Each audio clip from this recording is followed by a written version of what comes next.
सर्वांना नवरात्र उत्सवाच्या हार्दिक शुभेच्छा। तर त्या निमित्ताने मी आणि माझे मित्र वणीला चाललो आहोत श्री सप्तशृंगी देवीच्या दर्शनासाठी। तर आजचा व्लॉग सुद्धा खूप सुंदर आणि चांगला होणार आहे, तर तुम्ही शेवटपर्यंत व्लॉग पाहत राहा। दिंडोरीला पोहोचल्यानंतर सर्वांनी मिळून नाश्ता वगैरे केला। मला तर काही भूक वगैरे लागलेली नव्हती, पण माझ्या मित्रांना लागली होती, म्हणून त्याने नाश्ता वगैरे केला आणि मग आम्ही पुढच्या प्रवासाला सुरुवात केली।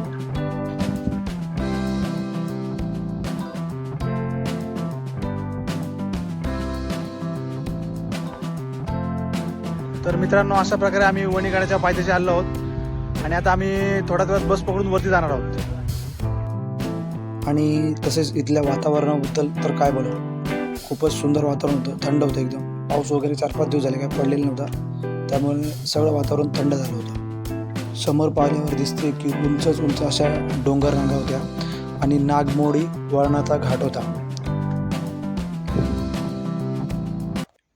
पार्ट 2 पाहण्यासाठी आपल्या पेजला फॉलो करून घ्या मित्रांनो, आणि लाईक, कमेंट आणि शेअर करा। धन्यवाद।